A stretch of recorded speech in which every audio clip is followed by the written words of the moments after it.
Hello, everyone. It's start of the new week here on Betting Weekly Dojo with myself, Nigel Seeley. Joining me is my co-host on a Monday morning. It is Neil Channing. Before we go into this week's topic and look at the things we want to speak about, make some discussion points here, please make sure you subscribe to the YouTube channel. 8,000 subscribers we passed yesterday, which is a very, very good accomplishment. And also we have over 1 million views on the channel. So thank you all very, very much. And let's move on to the next 1,000. 9,000 is the next target. Hopefully we can get that done in a couple of weeks' time or a few weeks' time from now.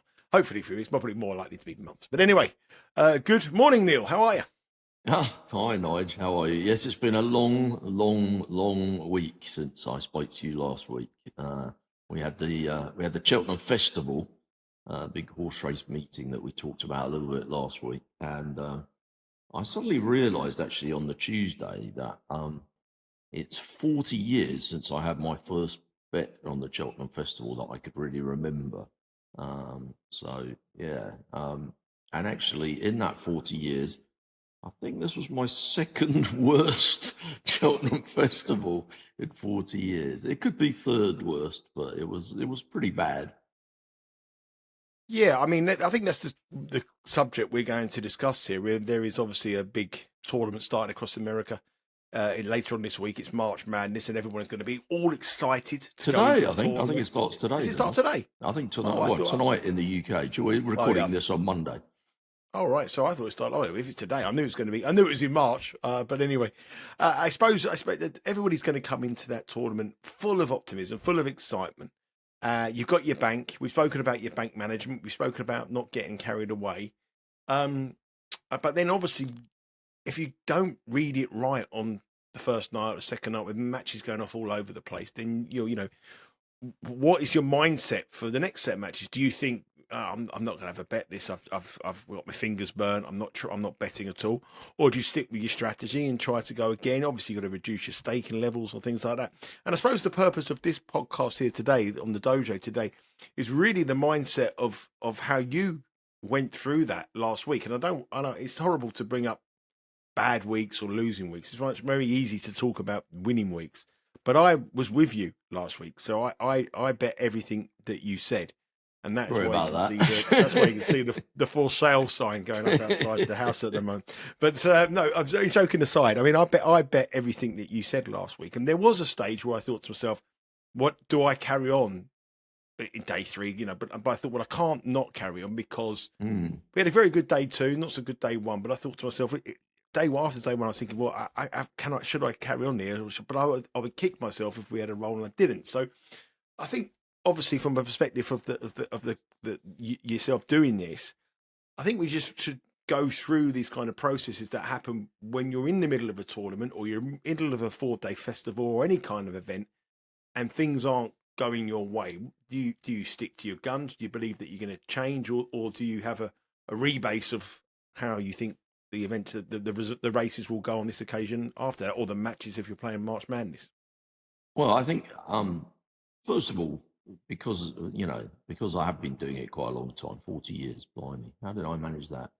I think it's easier to just kind of take things on the chin. Obviously, if you are betting within your means, and you have a bankroll and you have an idea in your head of how much you're going to be investing, and what you could potentially lose if you have a bad week and what you could potentially win if you have a good week. Having all of those thoughts go through your mind at the start of the week, and it's the same with the basketball. If you've got 3 weeks of this stuff, there's dozens of games. You shouldn't just be kind of cracking away on the first day without thinking, well, what would a bad day look like and what would a good day look like? And if it goes wrong today, do I have money to play tomorrow's games? And does that mean I'm playing too big if I don't? And those kind of things. So, I went into the week as usual, having the experience of doing this so many times before, with all those thoughts in mind. So that's a good thing, because it means that a lot of the stuff that there's an expression in poker that is used in sports gambling as well, to go on tilt.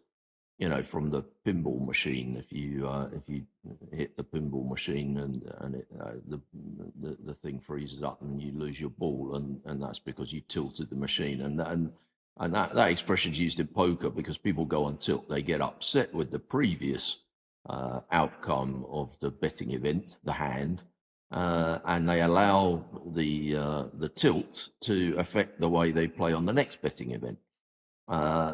I think I'm quite good at not having tilt, really. I mean, if a race has gone by and it's gone very badly, it doesn't affect my thinking about it. It might affect my thinking about the race because, for example, a stable could be out of form, or the ground conditions could be different to what I'd expected, or something like that. It could affect my thinking in that way, but it's never ever going to affect my thinking in terms of, I'm having a lucky day, so I should play much bigger, or, oh my God, I've forgotten how to bet on horse racing, so I should not have any bets in the last 2 races or something. I just don't think like that, and I think I think it's dangerous if you think like that, because obviously, you followed me in last week. You know that a lot of the bets I was having are sort of 6-1, 8-1, 10-1, 14-1. It's really easy to bet 5 or 6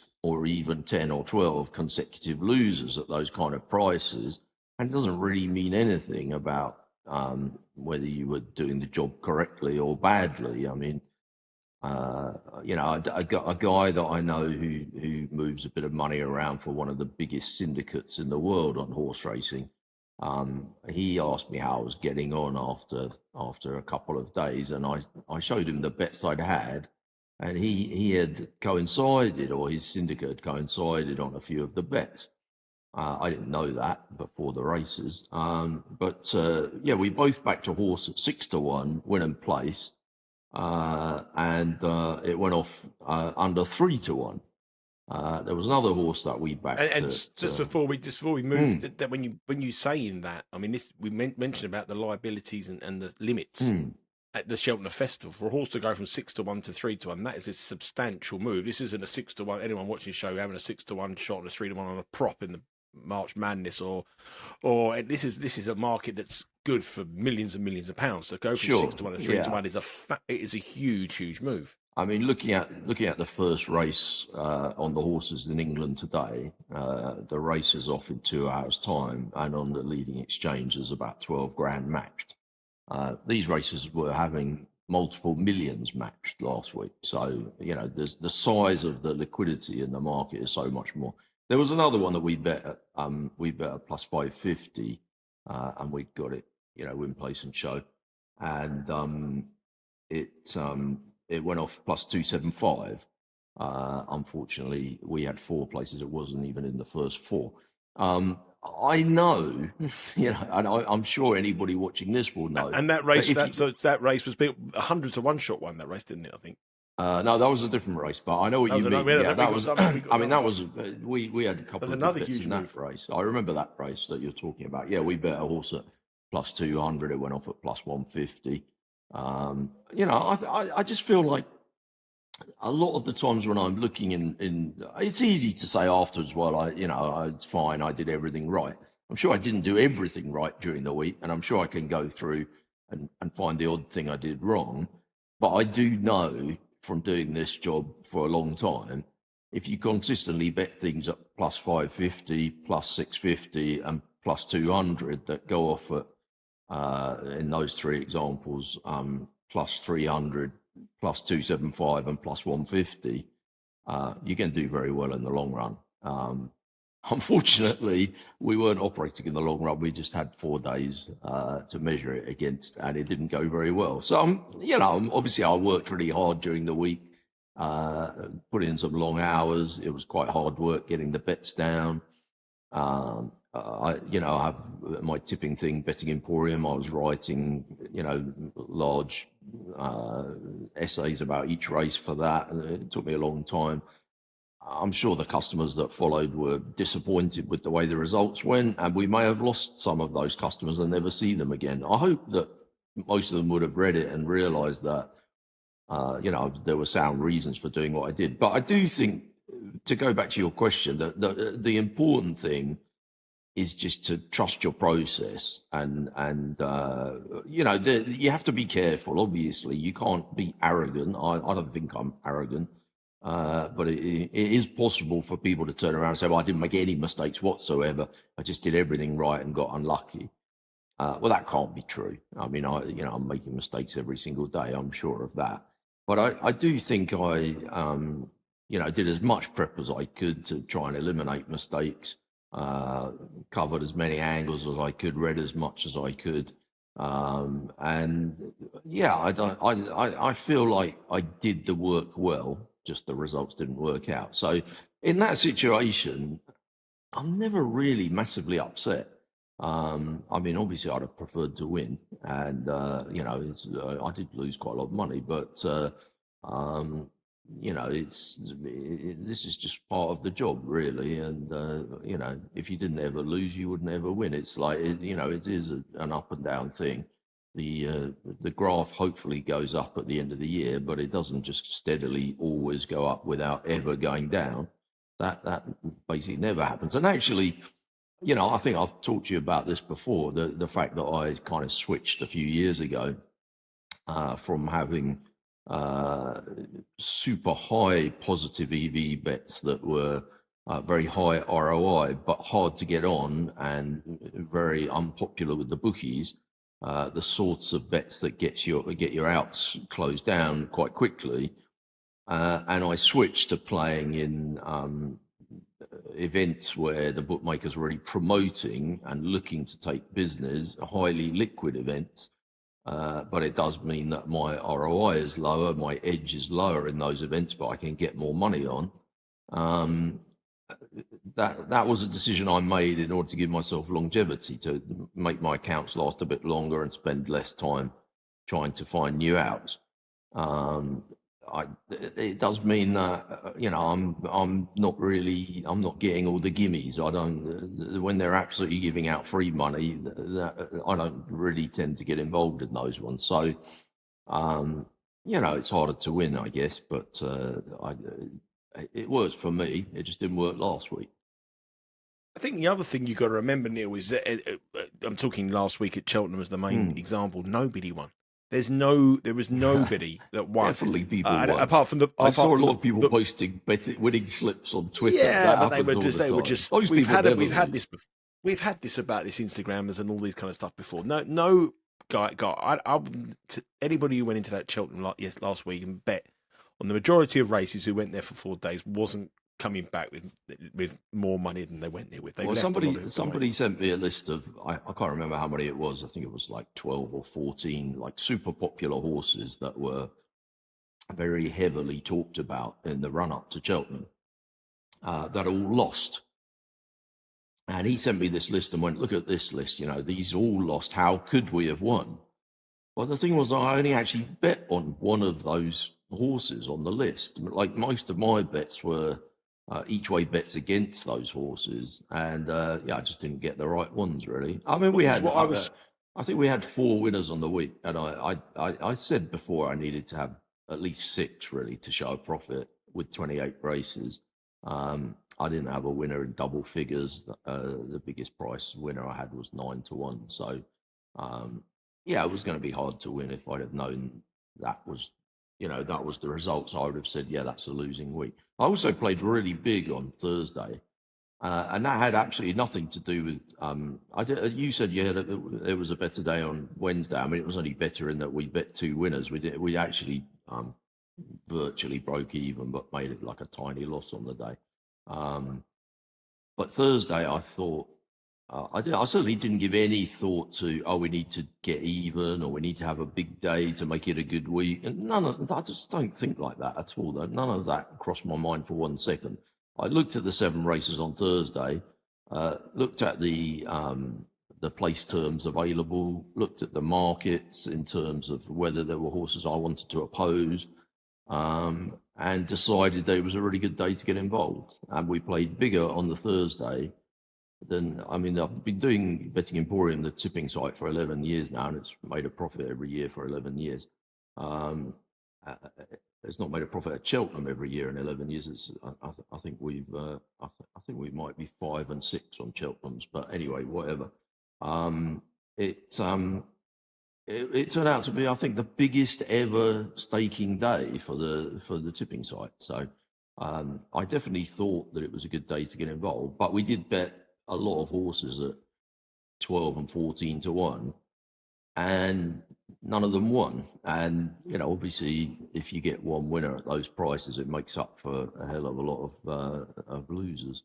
I think during the week we had one race that I slightly look back on and curse, because our horse hit the front with maybe 50 meters to go or 100 meters to go. It traded about minus 350 on the in-running market, and it got done on the line.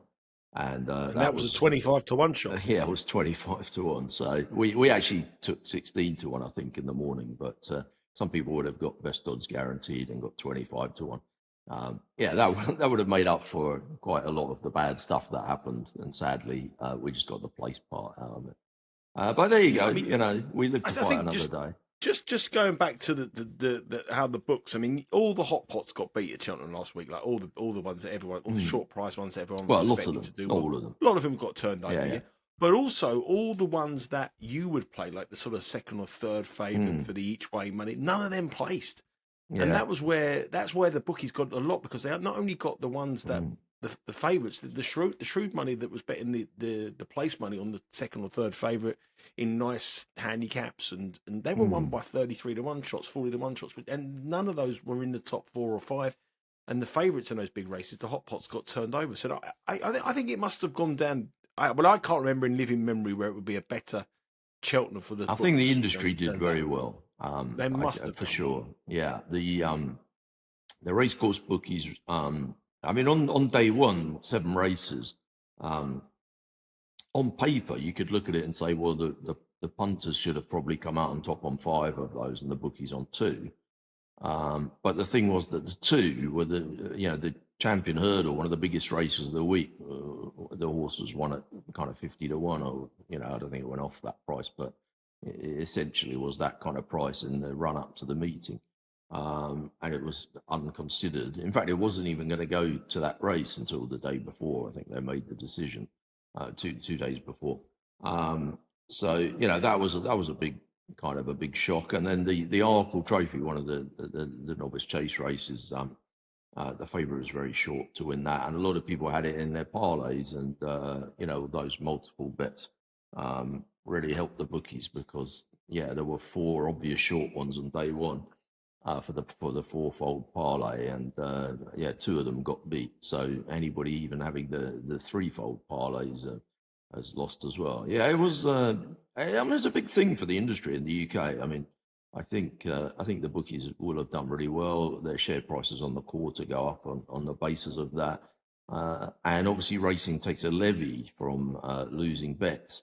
So in terms of horse racing itself and future prize money and things like that, Cheltenham, that was a good week. I mean, there may be other things. I think last week, by the way, I made a slip of the tongue. I think I said there's only 10,000 people live in Cheltenham, and somebody correctly pointed out in the comments that that's nonsense. It's actually 100,000 people live in Cheltenham, and about 60,000 come each day to the festival. So it used to be a bit more than that would come, and one of the days the crowd was right down. But it's still, the point was that it's a large number of people invading quite a small town, and I think that the numbers being down this year probably definitely will impact the income of horse racing in the future. But I think I don't know. It was from a punting point of view, I'd imagine lots of punters had a torrid time. Yeah, without a doubt. I mean, I guess what made it worse, on Tuesday I had a really bad day, and then I thought I'll go to the football Tuesday night. A friend of mine said he's got a spare ticket, and he said Wimbledon are a certainty to win tonight, and they were like minus 125 or something like that. So I thought, okay, we'll bet Wimbledon. They're going for the playoffs. This other team is struggling at the bottom of League 2. We've got a chance. Wimbledon lost 2-1. Who beat them? Go on. Cheltenham. Cheltenham Town. Cheltenham Town beat our friends Wimbledon. I suppose, Neil, what the reason is now, like, March Madness does start this evening, as you said. And if you want to get some picks on March Madness, Doug Kazarian, our NFL and all American sports expert, he's on Betting Weekly Live this afternoon at 11 o'clock Eastern time. I'm going to tune in for that because make sure you watch that. That's brilliant. Yeah, he's on there giving some bets, and hopefully we can clear it. But what is it? I mean, this is the thing, though. Everybody comes into these tournaments; they are so excited. They are, you can tell by your mannerisms. This week compared to last week, you're looking forward to. People say it's like Christmas Day for sports. Well, I'm quite tired, actually, as well. Yeah, it's a long week. But I suppose the emotion of when you're losing as well, put that effort into it, the emotion of losing, everything like that. I mean, it's so the strategy. Before we come to one last show, I've got a question. I mean, this is quite an interesting question, actually. Before we leave the part of the Cheltenham aside and talk about the strategy going forward, someone's put a question in the dojo saying, Neil, having watched every race at the Cheltenham Festival, after 21 races, we had 7 full starts. On Friday, the jockeys had to change tactics. In fact, one of the horses started 70 yards before the start. This 100% changed the result. I followed you with East India Doc, and if the finish line was 70 yards forward, we had the winner. Well, yeah. I mean, he's got a point. The starts were a bit shambolic, and they definitely need to look at that. American audience watching this probably will find it strange, but because we have jump racing as well as flat racing in the UK, and jumps racing is over a minimum distance of 2 miles. Yeah, I know, crazy. I can hear you American people saying this is insane. I mean, some of the races last week are like 3 miles too. So, I mean, really crazy. But it means they don't have starting stalls. They just line up in a line behind an elasticated tape that 2 guys are holding across the track. And then they drop the tape and everyone runs. Well, of course, you can imagine what happens. Everybody wants to be in the lead. In a lot of the races, and they're supposed to walk up to the tape, and they're allowed to trot, but they're not supposed to canter or gallop into the tape. And if they do, or if it looks like somebody's getting an unfair advantage on the start, then they quickly raise a flag like in the motor racing, and it's a false start. And that happened. Yeah, at least 7 times last week, and they had to restart the race. And I actually thought the rule said that you did it 2 times, and then after you tried 2 times, you gave up on the normal method of starting. But it seemed like it was after 1 time. They switched to what they call a standing start, where no one's allowed to move forward. You have to just all wait on the spot and then just start running. And a lot of horses don't really like that. It takes them a while to get into their stride. And also, there were a couple of instances where horses were facing in the wrong direction and the starter let them go. Yeah, it's pretty shambolic, especially when there's such a huge amount of money wagered on it. I mean, I still remember the famous instance of the Grand National, which is crazy. This America, this is over 4 miles, where there was a full start. They'd done the whole race. Yeah. We were out waving, trying to stop them, and it was the biggest betting day in their history. Yeah, that was a bit of a sad day, wasn't it? I mean, the horses that carried on obviously thought, well, maybe we should stop. Is this a false start? I'm not sure what's happening. But then on the other hand, you're winning the Grand National, and if you stop and then you realise you shouldn't have stopped, that's an absolute disaster. So it was very awkward. Yeah, I do remember that. There must be a traffic light system or something that we can do now, or like someone can stay on the tannoy. You'd think it would be modernised. Joshies abandoned. I mean, what? This is 2025. I mean, yeah, it's a bit crazy. It's a bit crazy. You're talking about the amount of money. In terms of March Madness, though, Nigel, because that is on today, and a lot of people will be thinking about that. A lot of our viewers in America. I mean, I think personally, the way to approach things like this is definitely to decide in advance what bets you're going to do and make a note of them all, because there's a massive temptation to kind of go into the day and you've got action in a bunch of games early on. And then, as you said, you weren't going very well halfway through the meeting and you started to think, shall I drop my stakes, or, am I going to miss some of these races out, or which ones, And it's so easy to second guess yourself, and all those psychological things just come in and creep into your head. And how frustrating must it be if you start off badly and then finish strongly, but you kind of reduce your stakes at halfway or even gave up at halfway? So I think that you should really decide which bets you're going to do, and nice and long time in advance, and write everything down, get your bets down. Now, I understand that some people, if they have a limited bankroll, they can't necessarily have action. Maybe they want to have action on 20 different games in the day or 10 different games in the day, and they don't want to split their bankroll into, tiny increments. Maybe you've got a bankroll of, I don't know, say 2,000 for the March Madness, and you bet 100 on average in each game. You might not want to have it all in play at one time like that. You might want to see how you're doing in the early games, and you might need money to come back in order to reinvest. But I think if you write down exactly what you're going to do and stick to it, it's a really good way of stopping yourself from the temptation of getting carried away when you have a winning early session, or perhaps getting too despondent if you have a losing early session, or even worse, going on tilt and trying to chase your losses, which is obviously the worst thing you can do. I don't know. Have you ever kind of tried that as a way of dealing with that?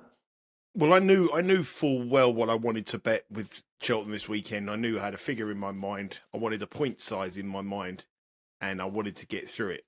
But my fear was what I said to you last week, and I think that coming to problem for me. I thought to myself, right, okay, on the Thursday, it was one of your highest ever staking days, and I couldn't get the bets on because the restrictions that we had in that monthly limit meant that I couldn't get on because we had such. If I had a good day on the Monday and Tuesday, I would have got them on easy. Or sorry, the Tuesday and the Wednesday, I would have got them on easy. But because it was Thursday, I was struggling to find outlets to get on. So it meant it was an exhausting task. And some of the races I had to wait and find out if the first race got placed and then missed the price. And then, it wasn't hard. When you turn around and say you're prepared to lose X amount of money, which I was prepared to lose it, or the win is unlimited. But I thought, okay, I'm going to risk this. I'm going to do 10 man. But the staking days could be astronomical, and just the way the landscape lies over here to get the bets down with those prices and with the restrictions of being able to limit you on what you can deposit, what you can't deposit, I found it really, really hard towards the end. And then that gave me the problem of thinking to myself, well, if I miss this one out and this one wins at 33-1 and none of the others place and I've got no outlets, that would be more frustrating than actually doing the money on the week. Well, I've had that as well this week. I mean, I had a couple of people that, despite the fact that I lost on the week, I won quite well with. And I built up my balance, and one place particularly, I did pretty well with them, and they've restricted me now. They're limiting my action. But I've got another place where I just wiped myself out completely, and I'm not allowed to deposit again until the 1st of April. Which is really annoying. I want to bet with them, and I can't now. And obviously, from their point of view, they're thinking, well, he's lost a reasonable amount of money, and they have to. I saw another company got a huge fine yesterday in the UK because they hadn't taken necessary steps to stop several punters from losing more than they could afford to lose, and they got a more than £1 million fine for that. So I can sympathise to an extent with the companies, but this is the fault of the Gambling Commission, that they've produced guidelines that are not transparent. The companies don't know where they stand, and the punters are not happy. And I don't think it's saving anybody from problem gambling. So it's a nonsense, really. But these are extra issues that we have to deal with now, and it just makes it harder to operate, really. You have to prepare. I saw someone saying that their main preparation for Cheltenham this year wasn't studying the form; it was making sure that they had all their accounts funded correctly, because that took longer than actually, reading through the racing and stuff.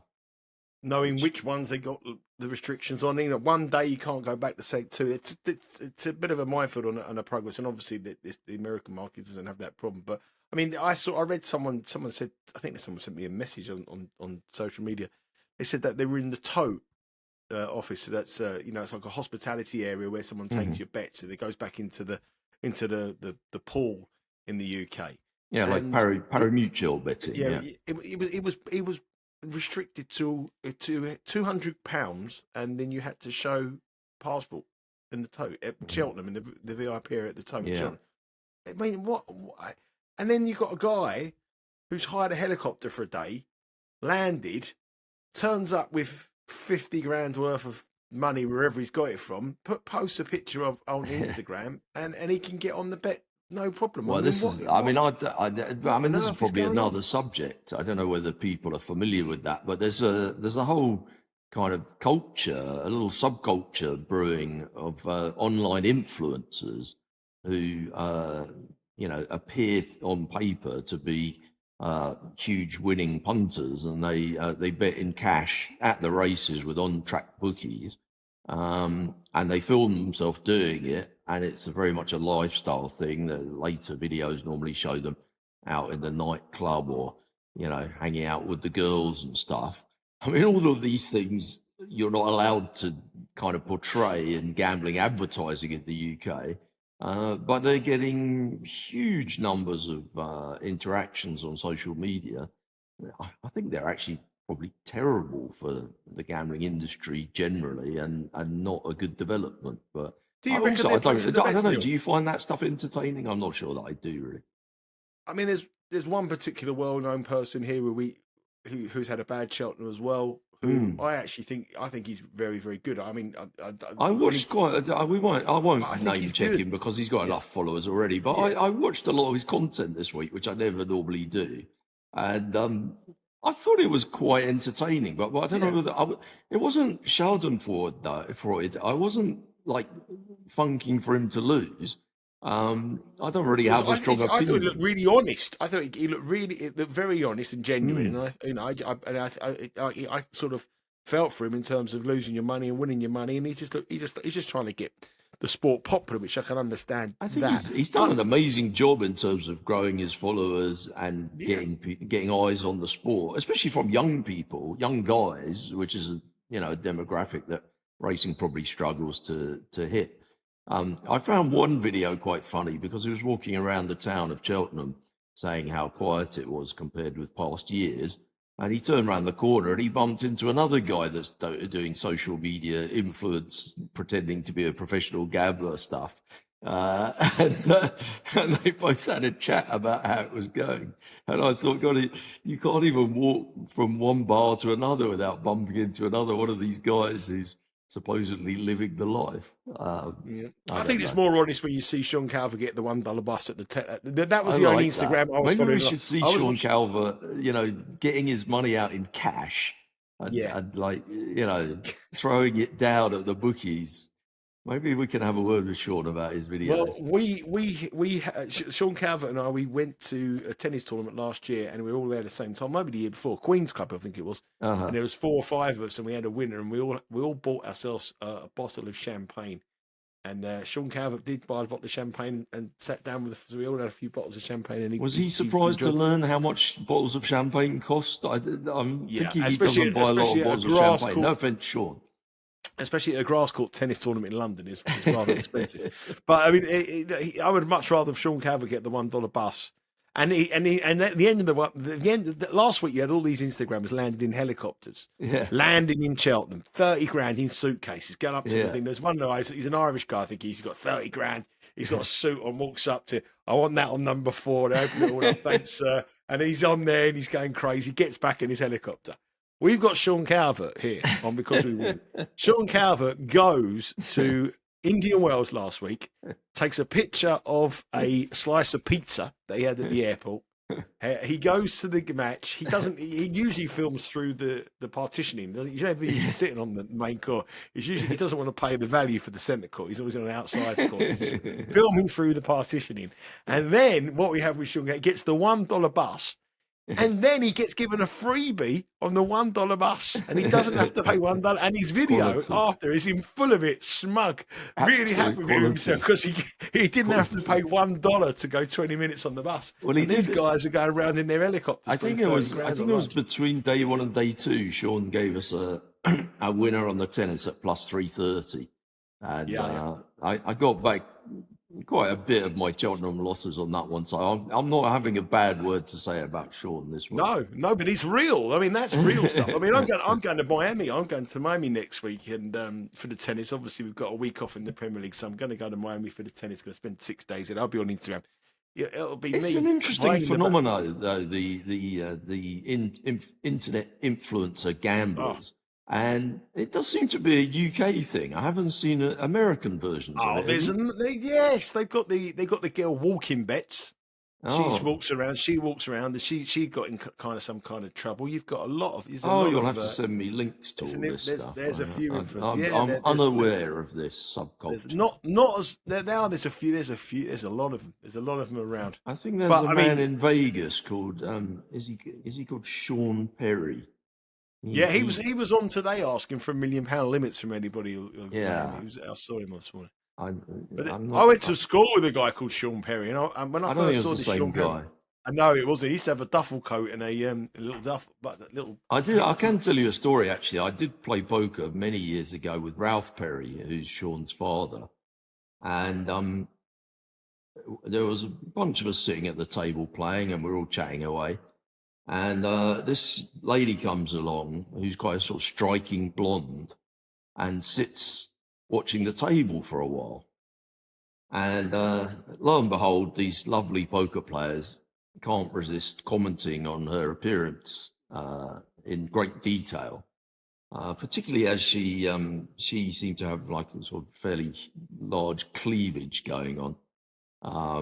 Anyway, these two guys were particularly enamored by her chest size, and they were spent ages discussing whether or not she'd had any extra help from a surgeon to create this look. And they were just going on and on and on about it. And then, I think it was about 20 minutes in, Ralph Perry revealed that was actually his wife, and could they change the subject? Which was quite an awkward moment all round, really. Oh dear. Neil, before we go, yes, you've got to tell us your story about the Royal Ascot when you went to Royal Ascot and you thought you played poker with the guy. No, it wasn't Royal Ascot. It was a charity poker tournament. Oh, right. I went to a charity poker tournament, and a fella sat down at my table. I'd never seen him before, and I didn't think I'd seen him before. And I said to him, "Oh, hi, how are you?"